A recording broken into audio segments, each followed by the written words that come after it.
تلك آيات الكتاب المبين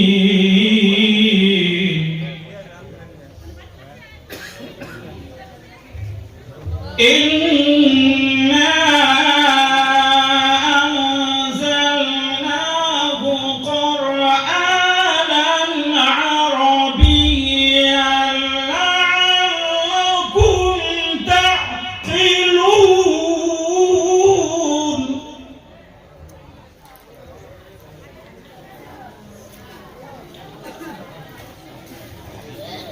نحن نقص عليك أحسن القصص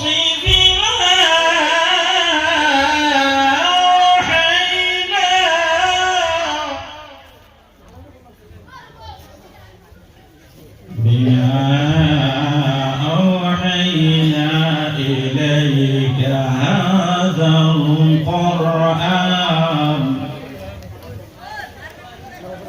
وإن كنت من قبله لمن الغافلين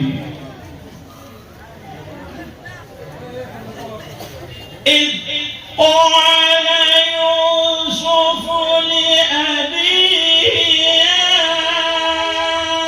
أبت إني رأيت أحد عشر كوكبا والشمس والقمر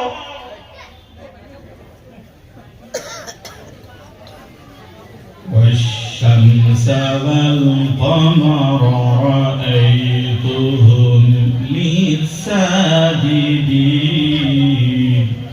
صدق الله العظيم الحمد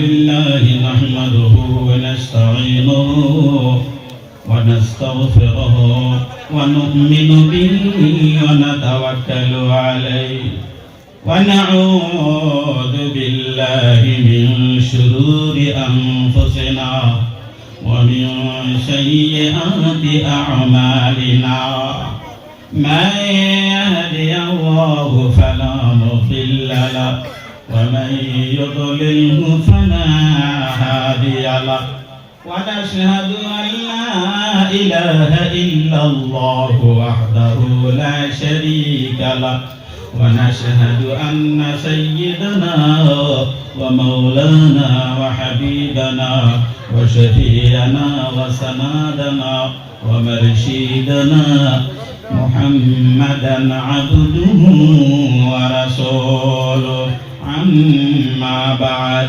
أشهد সবাই পড়েন أعوذ بالله من الشيطان الرجيم بسم الله الرحمن الرحيم قل هو الله أحد الله الصمد لم يلد ولم يولد ولم يكن له كفوا أحد অসংখ্য শুকরিয়া সেই মহান আল্লাহ রাব্বুল আলামিনের জন্য যে আল্লাহ রাব্বুল আলামিন সাত তালা আসমান ও জমিনের মালিক, আরশ কুরসি লৌহ কলম জান্নাত জাহান্নামের মালিক, 18,000 মখলুকাতের মালিক,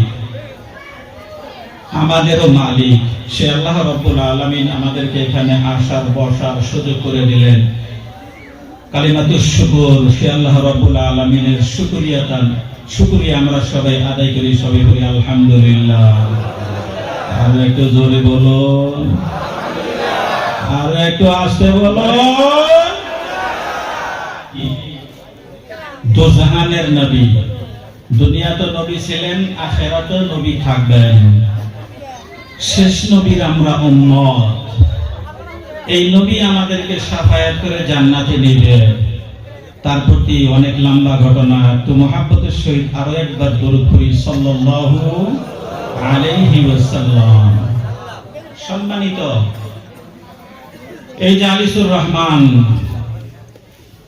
জামিয়া ইসলামিয়া গিয়াসউদ্দিন টিরমিজি পটা মাঝগাঁও মাদ্রাসার সভাপতি সাহাব, দূর দূরান্ত থেকে আসা আমন্ত্রিত আকাশের তারকার ন্যায় ওলামায়ে কেরাম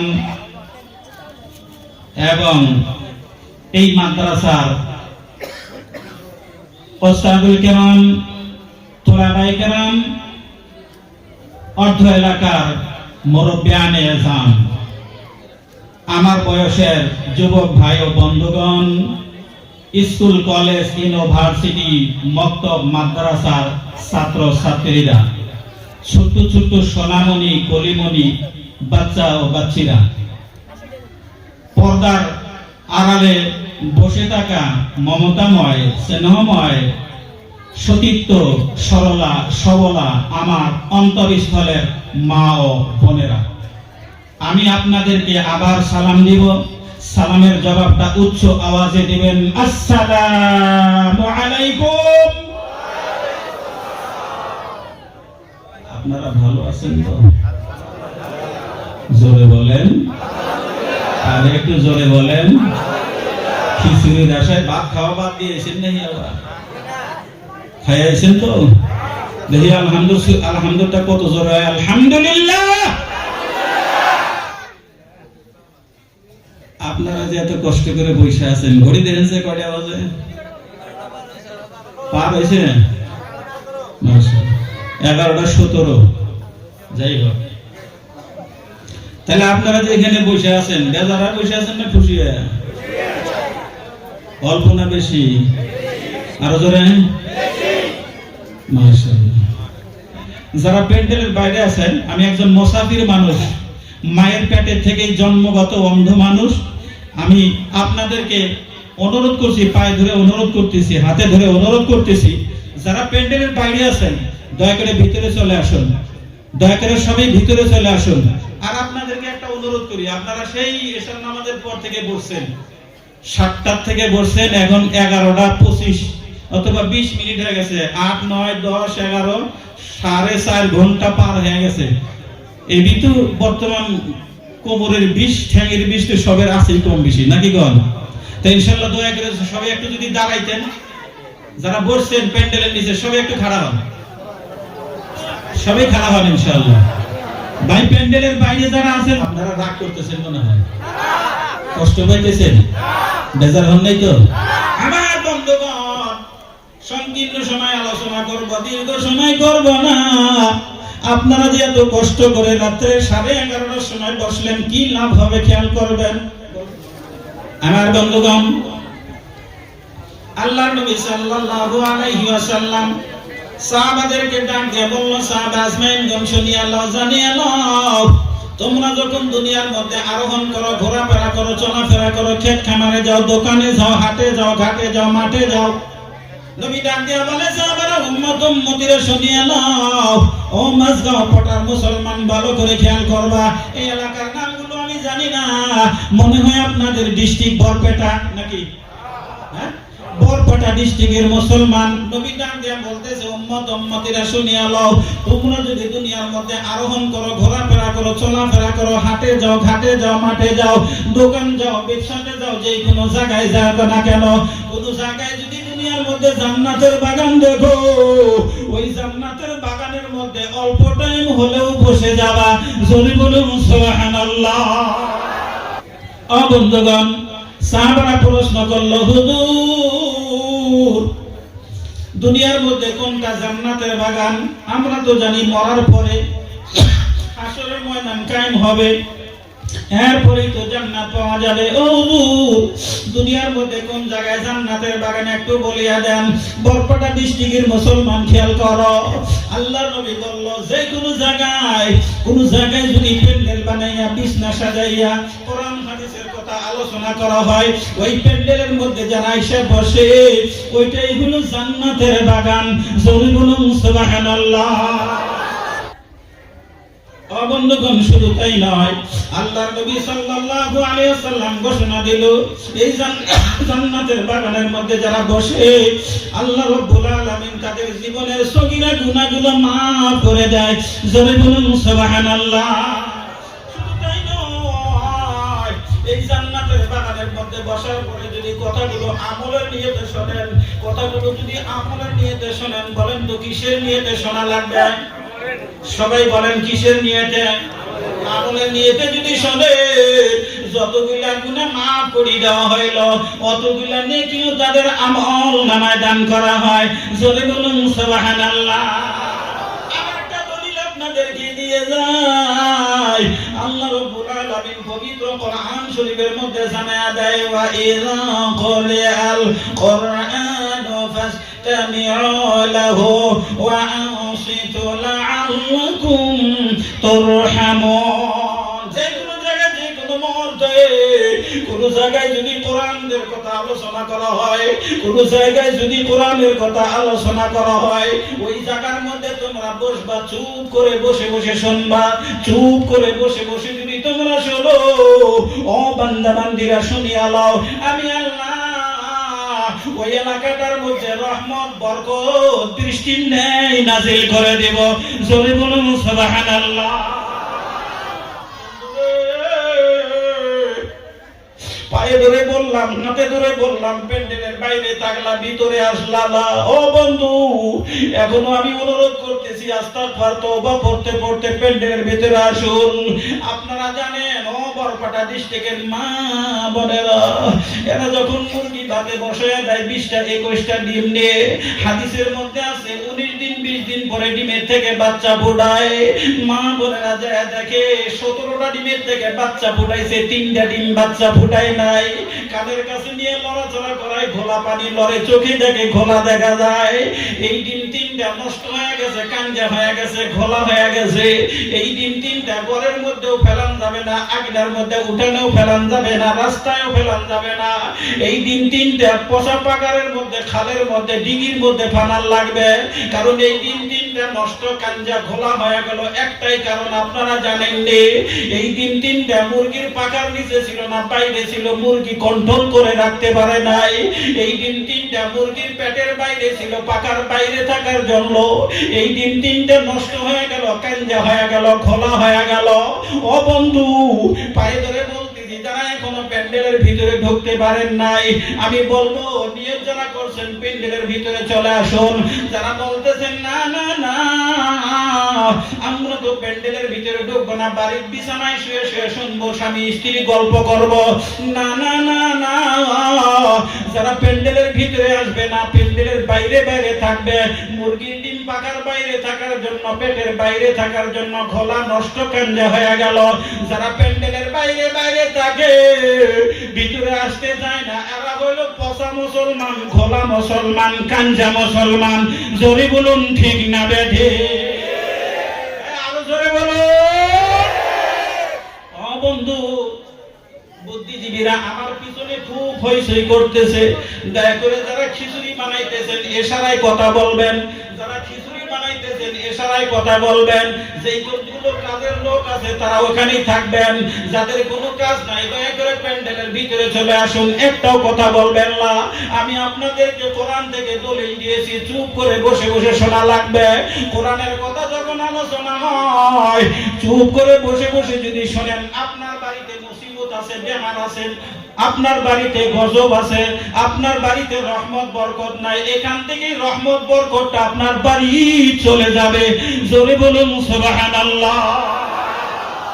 ও বন্ধুগণ, পায়ে ধরে বলতেছি, যারা প্যান্ডেলের বাইরে আছেন দয়া করে ভিতরে চলে আসুন। এবার আমি আলোচনার দিকে চলিয়া যাই, গভীর মনোযোগ দিয়ে শুনবেন। আমি বেশি সময় আলোচনা দিব না, কারণ আপনারা যদি বলেন হুজুর এই আলোচনাটা শোনান, আমি শোনানোর ইচ্ছা ছিল কিন্তু সময় সংকীর্ণ হয়ে গেল।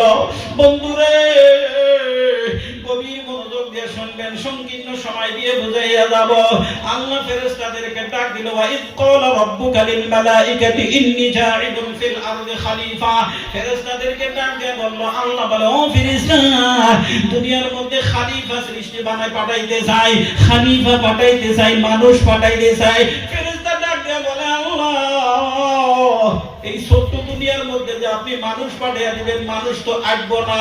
ফেরেশতা বলল, আল্লাহ ছোট্ট দুনিয়ার মধ্যে মানুষ তো আসবো না, কেন মানুষ পাঠানো লাগে? আমরা তো আপনার 24 ঘন্টা ইবাদত বন্দেগী করি, একটা সেকেন্ডও আপনার হুকুম বাদ রাখি না। গভীর মনোযোগ দিলের কানটা লাগাবেন।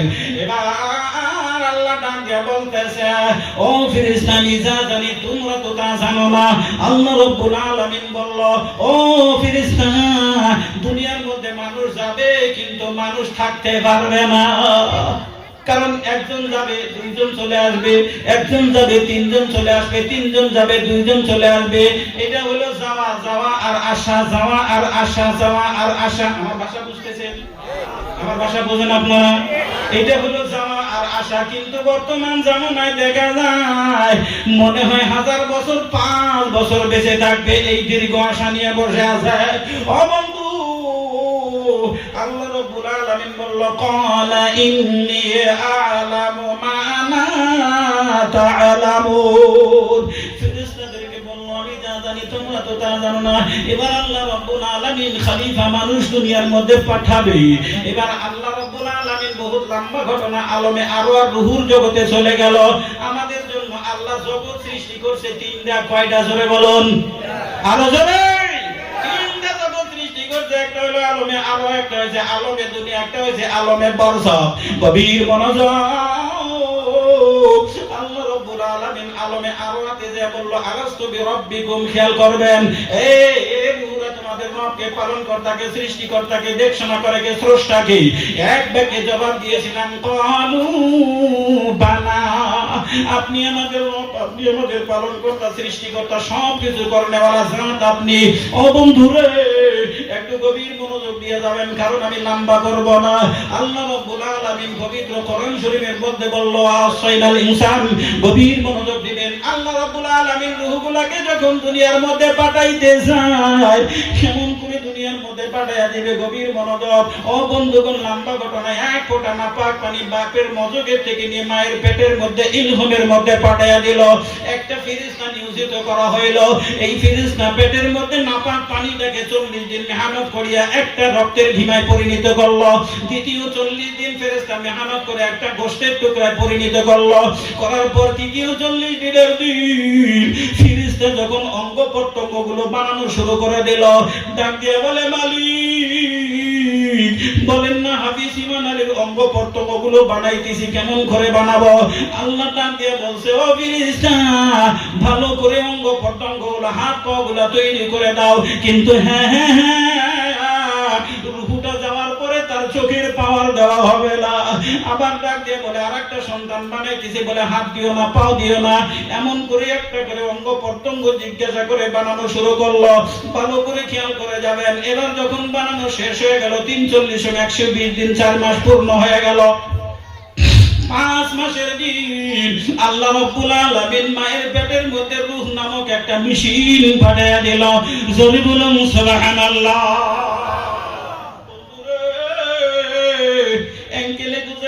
ভালো করে খেয়াল করবেন। মায়ের পেটের মধ্যে রূহ চলে গেল। এবার 5 মাস বয়স শুরু হয়ে মায়ের পেটের মধ্যে সন্তানের বয়স 5 মাস শুরু হয়ে গেল। 5 মাস যখন শুরু হয়ে যায়, আমার মা বুঝতে পারে আমার পেটের মধ্যে সন্তানের ব্যবস্থা চলে আসছে। ও বন্ধুরে, মায়ের পেটের মধ্যে যায় এবার রূহ চলে গেল, সন্তান খাবে কি? আল্লাহ রাব্বুল আলামিন মায়ের মাসিক বন্ধ করছে। বন্ধ করার পর আল্লাহ রাব্বুল আলামিন মায়ের নাভির থেকে তোমার আমার নাভির সঙ্গে রক লাগাইয়া দিয়ে মায়ের রক্ত মাংস খিলাইয়া খিলাইয়া 3 করে তোমার আমার মায়ের পেটের মধ্যে আল্লাহ বড় করেছিল। জোরে বলুন সুবহানাল্লাহ। গভীর মনোযোগ দিবা। মায়ের পেটের মধ্যে আল্লাহ কেমন হেফাজত করলো? নাভির সাথে রক লাগাইয়া রক্ত মাংস মায়ের খিলাইয়া তোমারে বড় করলো। তোমার মুখটাকে আল্লাহ পর্দা মেরে নাপাক করে রেখে দিল। ওই মুখটা আল্লাহ নাপাক করে নাই মায়ের পেটের মধ্যে। বন্ধুরে, বর্তমান জামানায় তুমি আসার পরে মায়ের পেটে আল্লাহ মুখ পাক রাখলো, মায়ের স্তনের দুধ পান করলো, মুখ পাক থাকলো।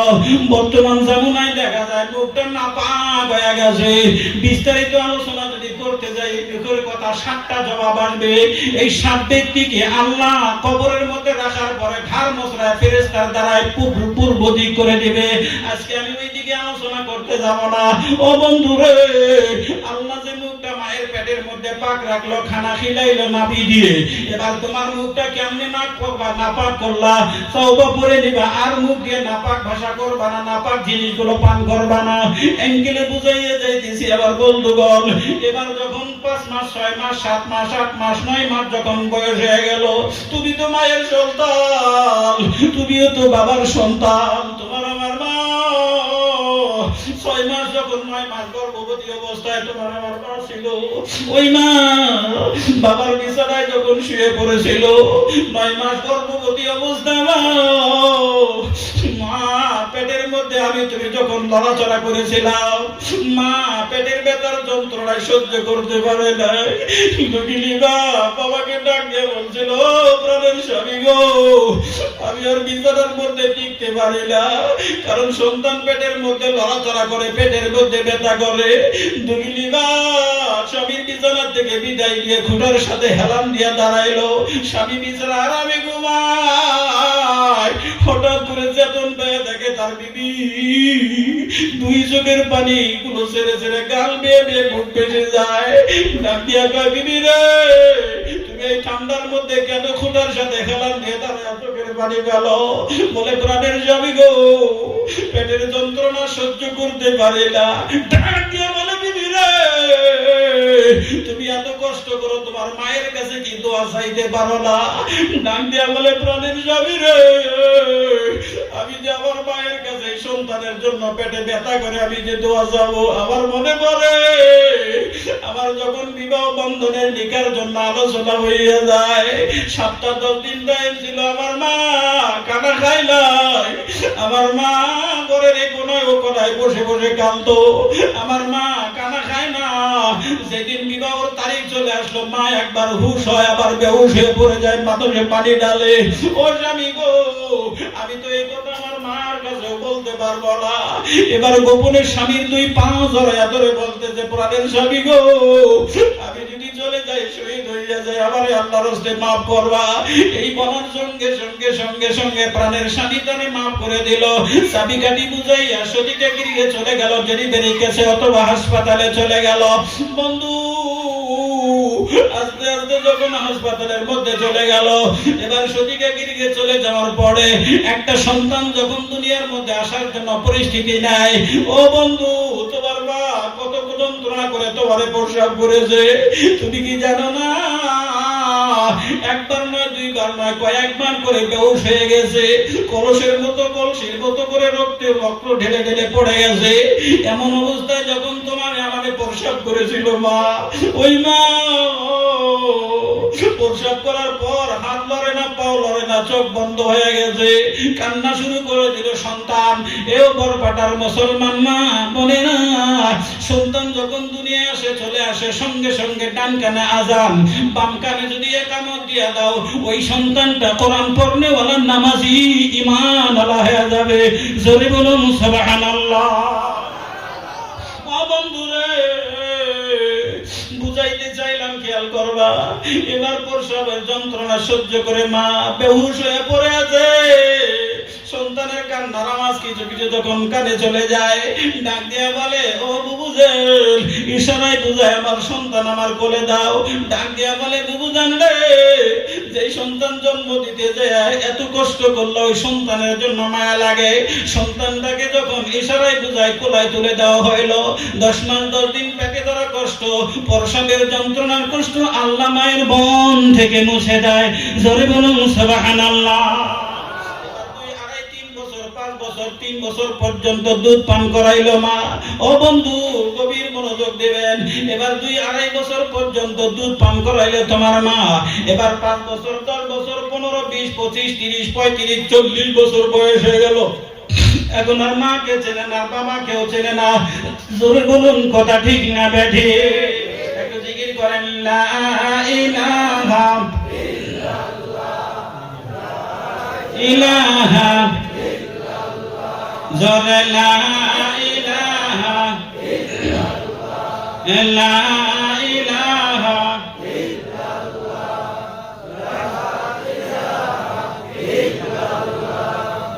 লা ইলাহা বাইজান নামাজ রোজা সাইরো না বাবা মার খেদমত বইল না বলে সবাই নামাজ রোজা সাইরো না বাবা মার খেদমত বইল না এই চারটে কাম না করার জন্যই তোমার খাই ঠিক না বলেন ঠিক না নাই আমার সাথে বলেন নামাজ রোজা সাইরো না বাবা মার খেদমত বইল না নবীর সুন্নাত সাইরো না বাইজান বিদাত বলতে মাইনো না লা ইলাহা ইল্লাল্লাহ মুহাম্মাদুর রাসূল সাল্লাল্লাহু আলাইহি ওয়াসাল্লাম গভীর মনোযোগ দিয়ে শুনবেন এবার 25-30 বছর বয়স হয়ে গেল আর মা রেছেন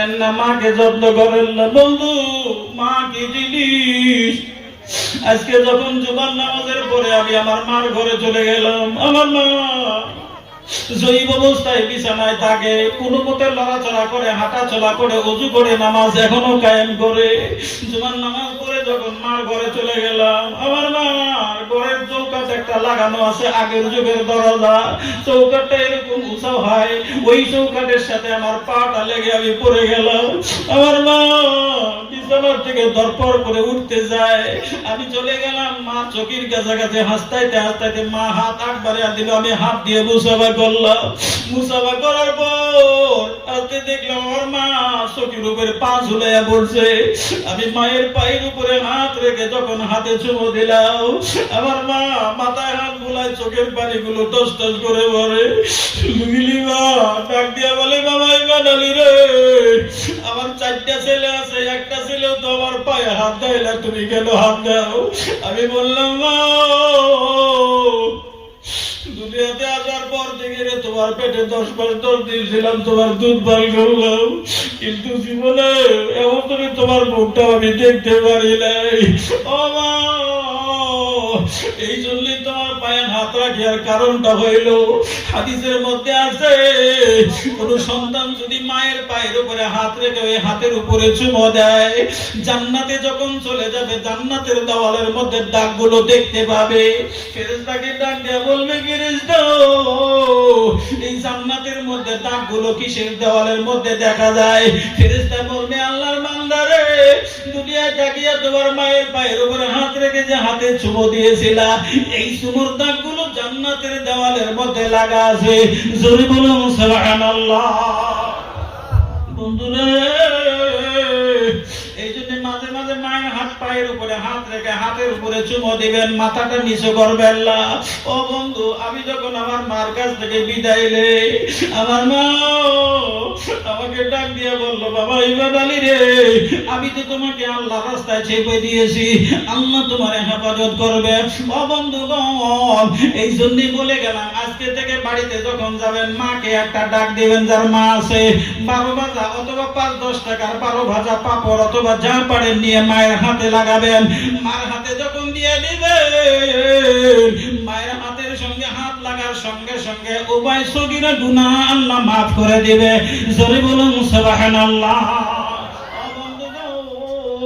ও সোনার মা জানেরা আমার বুবু জানেরা যারা মাইকের আমার শুনতেছেন আপনাদের পায়ের নিচে সন্তানের জান্নাত আপনাদের জান্নাত হইল স্বামীর পায়ের নিচে সামনে আলোচনা করব বন্ধুগণ মায়ের পায়ের নিচে সন্তানের জান্নাত আর বাবা হইল জান্নাতের দরওয়াজা সংকীর্ণ ভাষায় বুঝাইলাম খেয়াল করবেন আমার পর্দা নিশির মা বোনেরা যারা প্যান্ডেলের বাইরে আছেন ঘরে আছেন মাদ্রাসায় আছেন খেয়াল করবেন তোমার পায়ের নিচে আল্লাহর জান্নাত কিন্তু আল্লাহর নবী সাল্লাল্লাহু আলাইহি ওয়াসাল্লাম বলছে দুনিয়ায় থাকিয়া মা বোনেরা যদি 4টা কাম করে যেতে পারে আল্লাহ রাব্বুল আলামিনের নবী বলেন 8টা জান্নাতের দরজা খুলে দেওয়া হবে যেটা পছন্দ হয় ওইটা দিয়েই জান্নাতে যাইতে পারবেন জোরে বলুন সুবহানাল্লাহ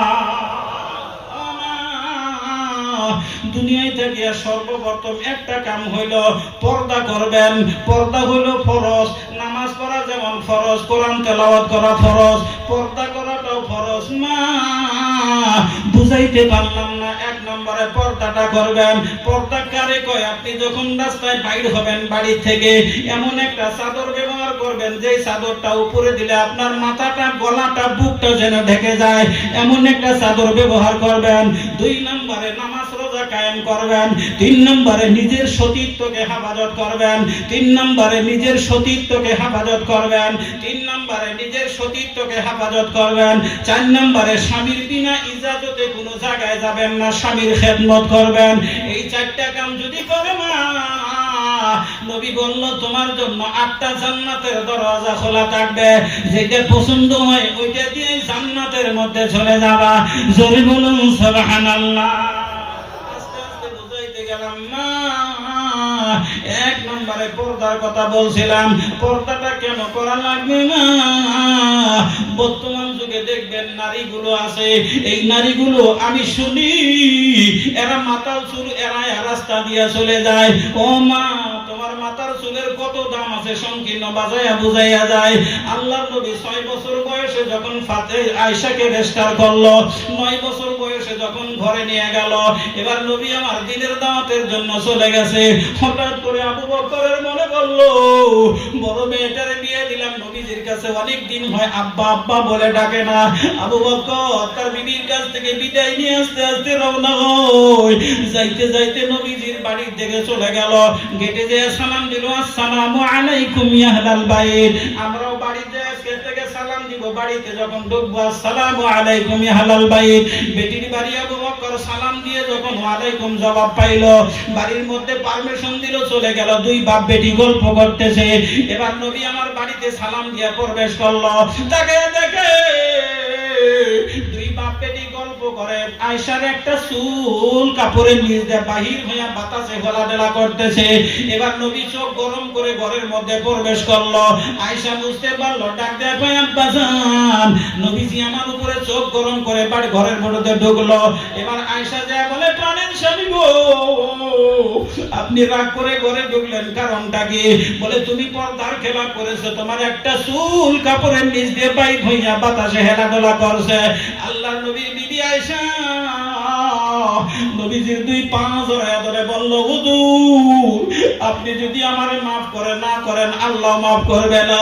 এরকম ভুল আমি আর জীবনেও করব না, আল্লাহর হস্তে আমারে মাফ করে দেন না। দয়া করে চুলগুলো এড়ায়া যাবেন না, চুলগুলো ছেড়ে রাস্তা দিয়ে ঘুরবেন না, চুল খুলে যাবেন না, চুল বাঁধিয়ে চলবে। কারণ তোমার চুলের মধ্যে অনেক দাম আছে, অনেক দাম আছে। 14টা গুণ আছে চুলের মধ্যে। ও মা, 1 নাম্বার গুণ হইলো তুমি যদি সারাদিন চুল বাঁধিয়ে রাখো, স্বামীর বিছানায় যায় যখন চুলগুলো এড়ায়া দিবা, তোমার স্বামী বিছানায় যাওয়ার পরে তোমার সৌন্দর্য চুলগুলো হাতের মধ্যে নিয়ে নাড়াচাড়া করতে করতে হঠাৎ করে যদি চুলের মধ্যে একটা চুমো দিয়ে দেয়, একটা সুন্নত জিন্দা হয়ে যাবে। জোরে বলুন সুবহানাল্লাহ। নাড়াচাড়া করতে করতে হঠাৎ করে যদি তোমার স্বামী তোমার চুলের উপরে মাথা রেখে ঘুমাইয়া যায়, 10টা 5টা 20টা চুলের উপরে যদি মাথা রাখে, তোমার স্বামী বেবরে ঘুমাইয়া যায়, জীবনেও তোমার স্বামীর ডায়াবেটিস, ক্যান্সার, টিউমার, অ্যাপেন্ডিক্স, পেটে পাথর হবে না। জোরে বলুন সুবহানাল্লাহ।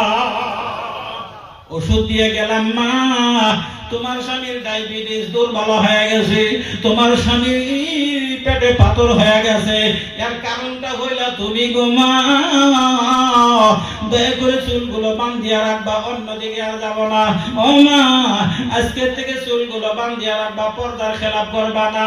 নবী আমার জাহান্নাম দর্শনে মেরাজে চলে গেল, যে দেখে মেয়েগুলোর চুলের মধ্যে আগুন জ্বালানো হইতেছে। কারণটা কি? এরা চুলগুলো এরায় রাস্তা দিয়া ঘুরতো। ও মা, পর্দাটা করবা, নামাজ কায়েম করবা, কারণ নামাজ এমন বাধ্যতামূলক। ও মা, নামাজ রোজাগুলো কায়েম করবা, সতীত্বকে হেফাজত করবা, স্বামীর খেদমত করবা। স্বামীর বিনা ইজাজতে স্বামীর মাল খরচা করতে পারবা না। ও মা, স্বামীর খেদমত কেমন করে করা লাগবে একটু গভীর মনোযোগ দিয়ে শুনবেন। আল্লাহর নবীর কলিজার টুকরা হযরতে ফাতিমা রাদিয়াল্লাহু তাআলা আনহা হঠাৎ একদিন তার স্বামীর ঘরের মধ্যে চলে গেল, যে দেখে তার স্বামী আলী বিছানার মধ্যে পড়ে আছে, বালিশ নাই, কোনো কিচ্ছু নাই মাথার নিচে।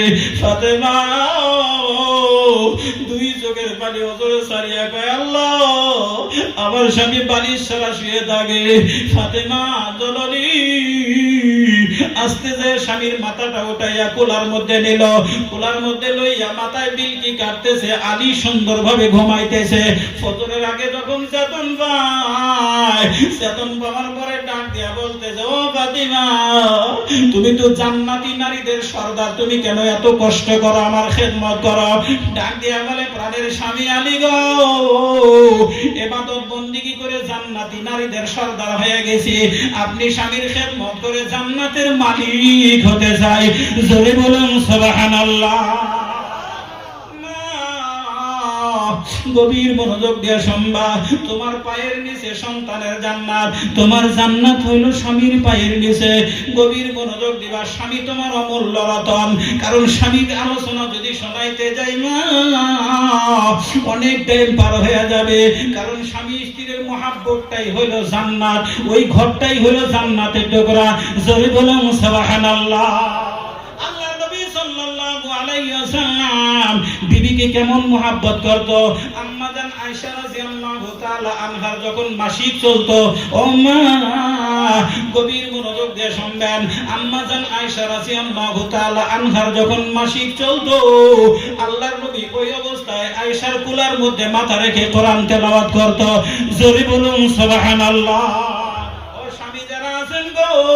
আমি মুলামাদেরকে বলিয়া যাই, মাঝে মাঝে বিবির কোলার উপরে মাথা রেখে কোরআন তেলাওয়াত করবা, বিবি তোমারে 32 প্রকার ভালোবাসা দিবে।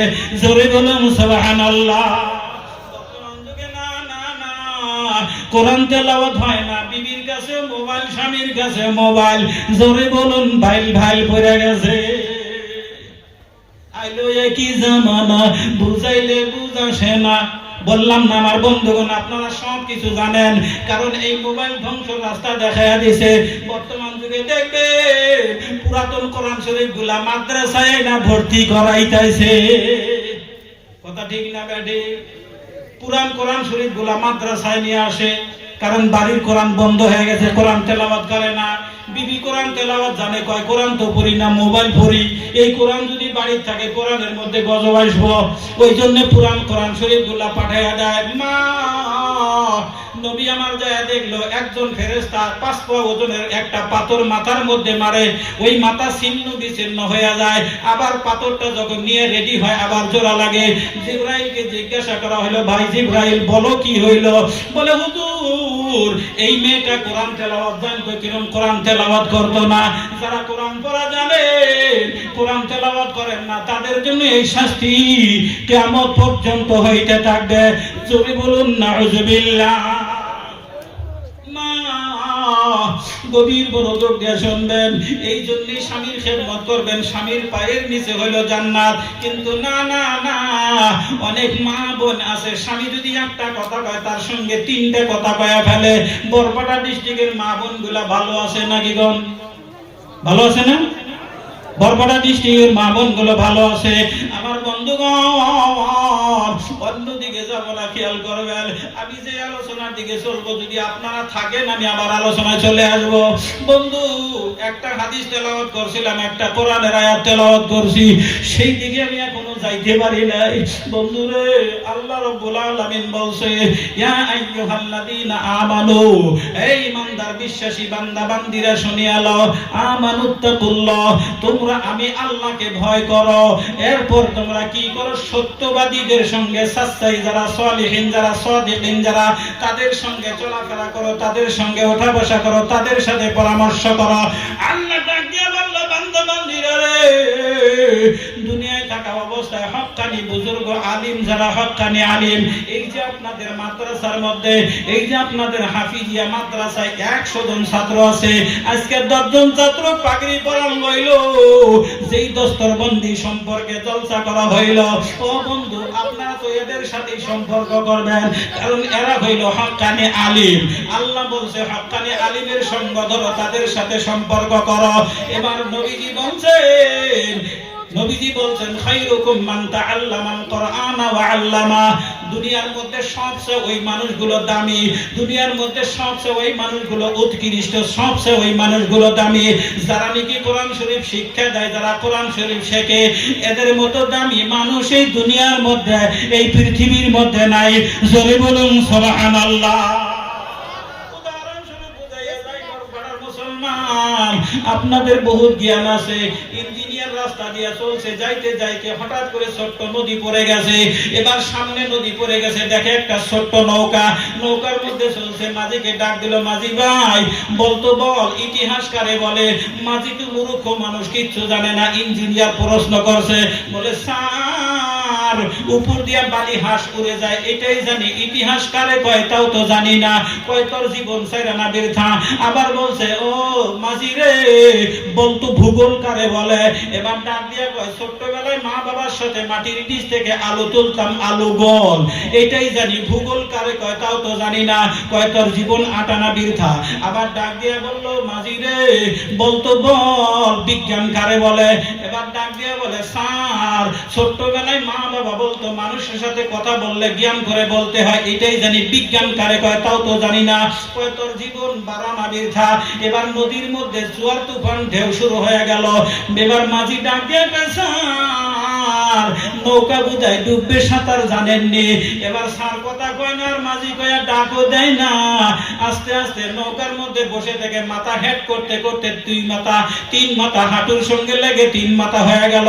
এবার নৌকা ডোবে। মাঝি ডাক দিয়ে কয় স্যার গো বলেন না কথা, সাঁতার জানেননি? ডাক দিয়া কয় মাঝি ভাই আমি তো সাঁতার জানি না। ডাক দিয়ে বলছে সাঁতার জানেন না? আমার জীবন ভূগোল ইতিহাস বিজ্ঞান দিয়ে জীবন বারানা বৃথা। সাইডা দিয়ে পার হয়ে সাঁতরে নদী পার হব, আপনি সাঁতার জানেন না, আপনার উপায় কি হবে?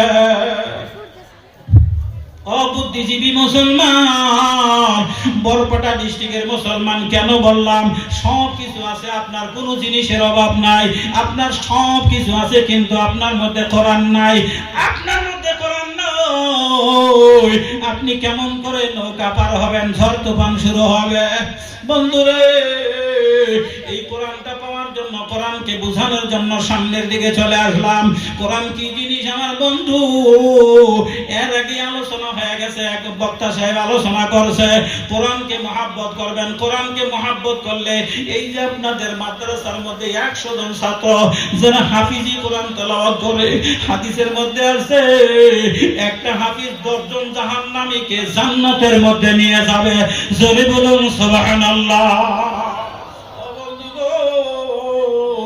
যদি জান্নাতে যাইতে চান, যদি জান্নাতে যাইতে চান, এই উৎকৃষ্ট মানুষগুলোর সাথে সম্পর্ক করবেন। এই মাদ্রাসার মুহতামিম সিদ্দিক, এই মাদ্রাসার মুহতামিম সেক্রেটারি প্রেসিডেন্ট যারা আছে, এই মাদ্রাসায় 6 জন শিক্ষক আছে, তাদের সাথে সম্পর্ক করবেন। কেন করবেন না? 100 জন ছাত্র এই মাদ্রাসায় হোস্টেলে থাকে, তারা এর মধ্যে খাওয়া দাওয়া করে।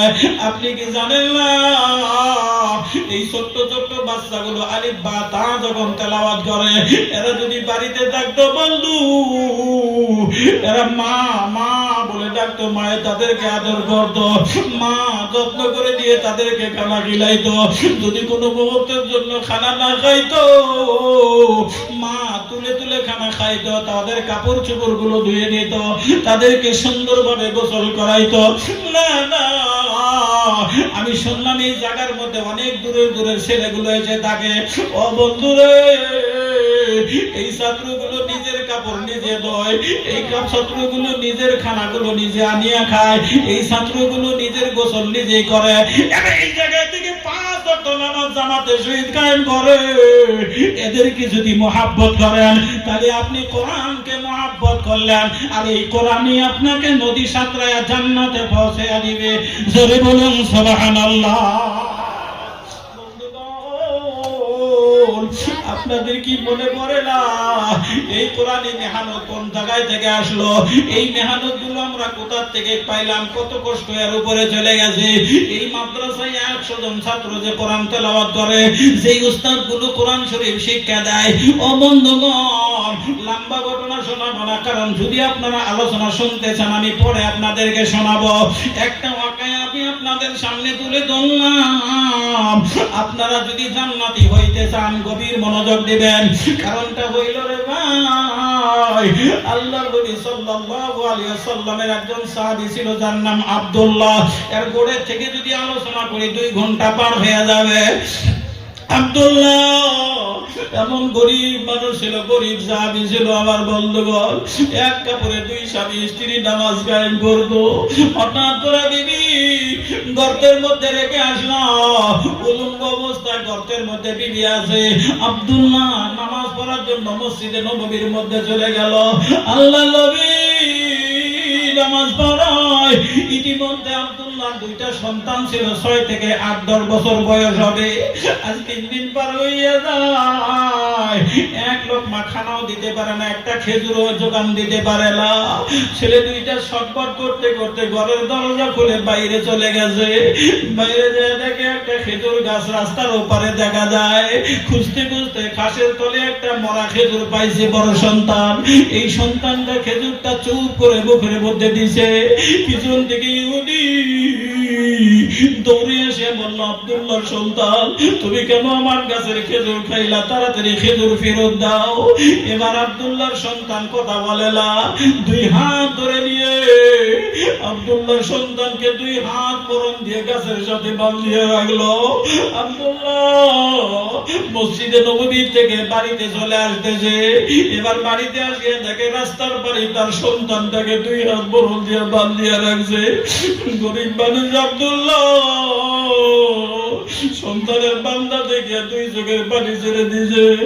পিছন থেকে ইহুদি ডাক দিয়ে, আব্দুল্লাহ তোমার সন্তান আমার গাছের খেজুর খাইছে, তাড়াতাড়ি খেজুর ফেরত দাও। আব্দুল্লাহ জবাবে বলল, ভাই একটার বদলে 10টা খেজুর দিব। বলে না না না, আমার যে খেজুর খাইছে সেই খেজুর আমাকে ফেরত দেওয়া লাগবে। আব্দুল্লাহ নবীর সাহাবা কি করবে? আস্তে আস্তে সন্তানের কাছে চলে গেল, মুখের মধ্যে 2টা আঙ্গুল ঢুকাইয়া দিল, খেজুর পাওয়া যায় না। পিছন থেকে ইহুদি কয়, তাড়াতাড়ি খেজুর ফেরত দাও। আব্দুল্লাহ যখন 4টা আঙ্গুল এবার তার সন্তানের মুখে ঢুকাইয়া দিল, সন্তানটা চিৎকার দিয়ে কয়, আব্বা একটা মরা খেজুর খাওয়ার জন্য যদি এত কষ্ট হয়, আমারে ছেড়ে দেন, আমি অন্য জায়গায় চলে যাব। কারণ আজকে 3 দিন গত হয়, একটা খেজুর 1 লোক মাখানাও দিতে পারেন নাই। পিছন থেকে ইহুদি ডাক দিয়া কয়, আব্দুল্লাহ তাড়াতাড়ি আমার খেজুর ফেরত দিয়ে দাও। আব্দুল্লাহ সন্তানের বুকের মধ্যে জোর করে যখন পুরাটা ঢুকাইতে যায়, সন্তানটার গলা দিয়ে পিঙ্কি রক্ত বেড়ে পড়তে যায়, চোখ দুটো বল হয়ে দিয়েছে। মা গর্তের মধ্যে থেকে চিৎকার জুড়ে বেহুশ হয়ে পড়ে গেছে। এই সন্তানটা চোখ দুটো উল্টায়া দিছে, রক্তগুলো জোরে জোরে পড়তেছে। ওই রাস্তা দিয়ে আল্লাহর নবী মসজিদে নববী থেকে রওনা হয়ে গেছে। নবী আমার তাকে দেখে রে, আব্দুল্লাহর সন্তানের গলার থেকে রক্ত পড়ে বুক ভেসে যায়। বিস্তারিত ঘটনা আব্দুল্লাহর কাছ থেকে জানতে চাইলো, আব্দুল্লাহ জানায়া দিল। আল্লাহর নবী 2 চোখে পানি লইয়া মসজিদে নববীর বারান্দায় বসে বসে কান্দে। আবু বকর জায়গায় হুজুর, নিজের বিবি বাল বাচ্চা সয় সম্পত্তি নিজের জানে যাও আপনাকে ভালোবাসি, ও নবী আপনারে কে কষ্ট দিল আমি জানতে চাই। নবী আমার কথা কয় না। ওমর রাদিয়াল্লাহু তাআলা আনহু জিজ্ঞাসা করল, হুজুর আপনাকে কে কষ্ট দিয়েছে? আমি বেদিন ছিলাম হুজুর গো, আমি আবু জেহেলের চক্রান্ত শুনে আপনাকে পাল্লা কাটার জন্য রওনা হয়ে গিয়েছিলাম। ও হুজুর আপনার চেহারা মোবারক দেখে আমি মুসলমান হয়ে গেছি। ও নবী গো বলেন কে দুঃখ দিল, আমি প্রতিশোধ নেব। নবী আমার কোনো কথা বলে না। উসমান যখন যে বলল, হুজুর আমি তো আপনার দুই মেয়েকে বিবাহ করেছি জিন্নরায়ণ। ও হুজুর বলেন আপনাকে কে কষ্ট দিয়েছে? এবার নবীজি ডাক দিয়ে কয়, উসমান তুমি তো আমার চোখের পানি মোচন করতে পারবা, যাও যাও ওই যে খেজুর গাছ ইহুদির আব্দুল্লাহ বাড়ির সামনে ওইটা কিনে যদি আমাকে দলিল এনে দিতে পারো, আমি নবীজির চোখের পানি মোচন হয়ে যাবে। উসমান দুই চোখের পানি লইয়া দৌড়াইয়া গেল, ইহুদিকে ডাক দিয়ে মাহির করলো, খেজুর গাছ কত নিবা? বলে না না না, এই খেজুর গাছ আমার বাড়ির সামনে গেটের শোভা ভালো দেখা যায়, বিক্রি করব না। ডাক দিয়ে বলে, ও ইহুদি রে, আজকে তুমি যা চাইবে আমি তাই দিয়া হলেও কিনে নেব। ডাক দিয়া বলল, ওসমান তোমার 1000টা খেজুরের বাগান আছে, একটা করে বাগানের মধ্যে 1000 করে গাছ আছে, আজওয়া নামক খেজুর ধরে, ওই 1000 বাগান যদি আমাকে দলিল লিখে দাও, আমি ইহুদি তোমার একটা দলিল দিয়ে দেব। সঙ্গে সঙ্গে ওমর ওসমান এবার 1000 দলিল দিয়ে দিল। একটা গাছের দলিল হাতে নিয়ে বলতেছে, ও ইহুদি রে, আমি ওমরের বিবি বাল বাচ্চা সয় সম্পত্তি সব কিছু যদি আজকে চাইতি, আমি ওমরের জানটা যদি চাইতি রে, তবু দিয়া হলেও নবীর চোখের পানি মোচন করতাম। এই বলিয়া ওসমান দলিল নিয়ে যখন নবীর কাছে চলে গেল, নবীকে যে বলে, হুজুর সন্তানকেও মুক্ত করছে, গাছের দলিলও নিয়ে আসছে। নবী আমার দলিল হাতে নেওয়ার পরে দুই চোখের পানি মোচন হয়ে গেল। সঙ্গে সঙ্গে জিবরাইল আসিয়া কয়, হুজুর ওসমান আজকে আপনার জন্য যে খেদমত করেছে, আল্লাহ খুশি হইয়া ওসমানের জন্য দুনিয়ায় জান্নাতের সার্টিফিকেট দিয়েছে। জোরে বলুন সুবহানাল্লাহ। আজকে আপনাদের কাছে আমি এই কথাটাই জানতে চাই, নিশ্চয়ই মাদ্রাসায় 100টা ছাত্র থাকে, কোন মুহূর্তের জন্য ডাল ভাত খাইতে চায় না, হঠাৎ করে মনে পড়ে যায়, আল্লাহ আমার মা বাবা বাড়িতে মাছ ভাত খায়। মুসলমান বন্ধুরে, এই মাদ্রাসায় 100টা ছাত্র থাকে, এরাও তো বাপ সামনে নিয়ে চোখের পানি ফেলায়, আপনাদের কাছে বলতে পারে না। এই ছাত্রগুলো 5 ওয়াক্ত নামাজ পড়ে, এই ছাত্রগুলো কোরআন তেলাওয়াত করে, এই শিক্ষকগুলো দিন-রাত মেহনত করে, এই নবীর ভালোবাসার জন্য নবীর বাড়িতে বসিয়া, নবীর ঘরের সামনে বসিয়া কে আছেন? উসমান।